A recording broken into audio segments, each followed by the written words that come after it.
Shri DS Chauhan जी, अपर मुख्य सचिव उत्तर प्रदेश सरकार शिक्षा श्री पार्थ सारथी सेन शर्मा जी,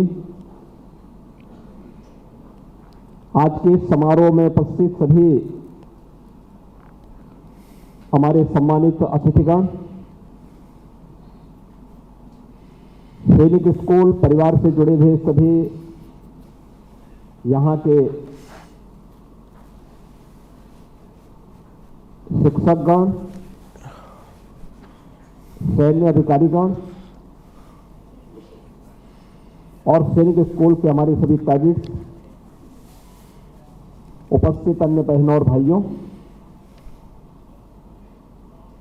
मैं सबसे पहले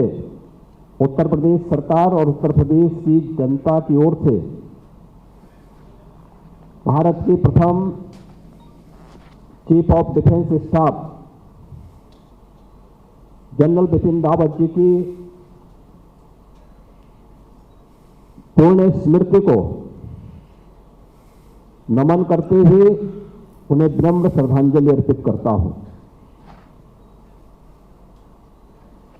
मुझे अत्यंत आनंद की अनुभूति है कि हमने आज उनकी स्मृति को इस सैनिक स्कूल के साथ जोड़ा है और सैनिक स्कूल का ये दायित्व है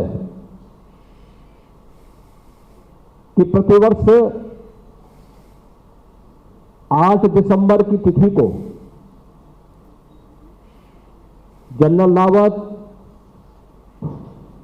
और उनके साथ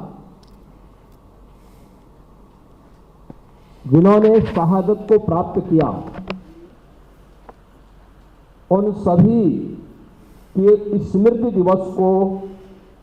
यहां पर आयोजित करके हमारे कैडेट्स के मन में राष्ट्रभक्ति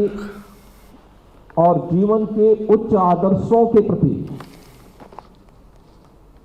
एक नई प्रेरणा दिवस के रूप में इस दिवस को यहां पर आयोजित करें। मैं धन्यवाद दूंगा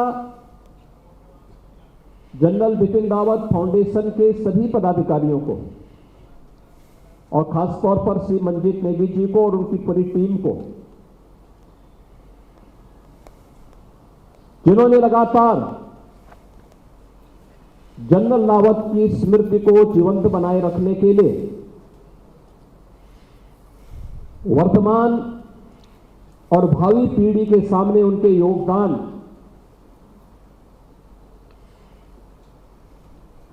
को स्मरणीय बनाए रखने के लिए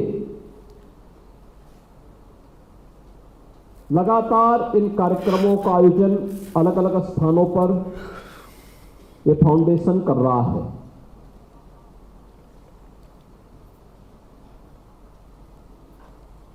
भारत के तीनों सेनाओं के सर्वोच्च पद पर आसीन रहने के बावजूद भारत की सेना में सबसे बड़े रिफॉर्मर के रूप में कार्य करने के बावजूद भारत के कई महत्वपूर्ण सैन्य ऑपरेशन को उनके नेतृत्व में सफलतापूर्वक आगे बढ़ाने के बावजूद जब जनरल रावत से कभी मुलाकात होती थी, वही सहजता, वही सरलता,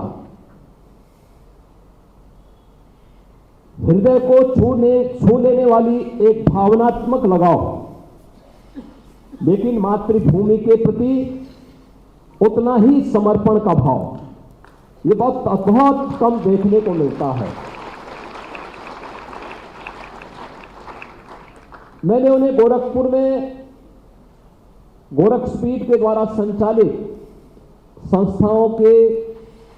एक समारोह में आमंत्रित किया था और कितनी सहजता सरलता थी। बच्चों के प्रति कितनी उदारता थी, कितनी संवेदनशीलता थी, लेकिन मातृभूमि के प्रति उतना ही समर्पण और देश के दुश्मनों से निपटने की उतनी दृढ़ इच्छा शक्ति उनके अंतःकरण में भी देखने को मिलती थी। जब कहीं भी उनसे मुलाकात होती थी, उत्तराखंड के कुछ कार्यक्रमों में मुझे उस दौरान जाने का अवसर मिला था जिसमें जनरल बिपिन रावत जी मौजूद थे, या दिल्ली के किसी समारोह में कभी मुलाकात होती थी, या फिर कभी उनका लखनऊ में आगमन होता था, तो हमेशा देवभूमि उत्तराखंड का भाव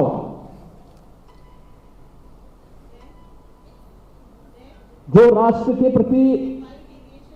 एक नई प्रेरणा देता है, वह उनके मन में सदैव रहती थी और वह अन्यों के लिए प्रेरणा बनती थी। भारत माता के ऐसे महान योद्धा को स्मरण करना हर भारतवासी का दायित्व होना चाहिए और उनकी स्मृति को सैनिक स्कूल के माध्यम से हम आगे बढ़ा सकें, इस उद्देश्य से आज उनकी प्रतिमा और उनकी स्मृति में बने हुए सभागार के लोकार्पण कार्यक्रम के अवसर पर मुझे उनको स्मरण करने, उनकी स्मृतियों को नमन करने का यह अवसर प्राप्त हुआ है। मैं इसके लिए सैनिक स्कूल परिवार के साथ ही फाउंडेशन को भी हृदय से धन्यवाद देता हूं।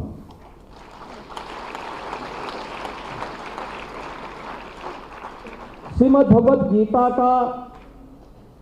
यह मंत्र जिसे अक्सर,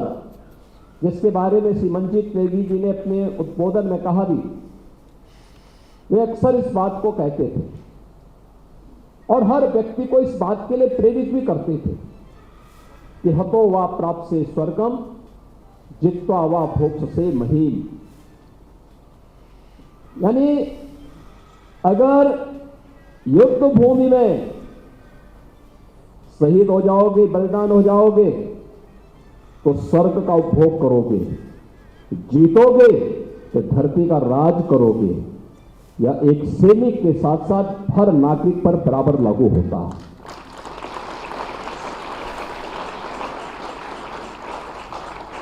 याद करना, प्रधानमंत्री मोदी जी ने देश की आजादी के अमृत महोत्सव वर्ष में भारतवासियों का आह्वान किन मुद्दों पर किया था। उन्होंने एक ही बात कही थी कि 2022 में भारत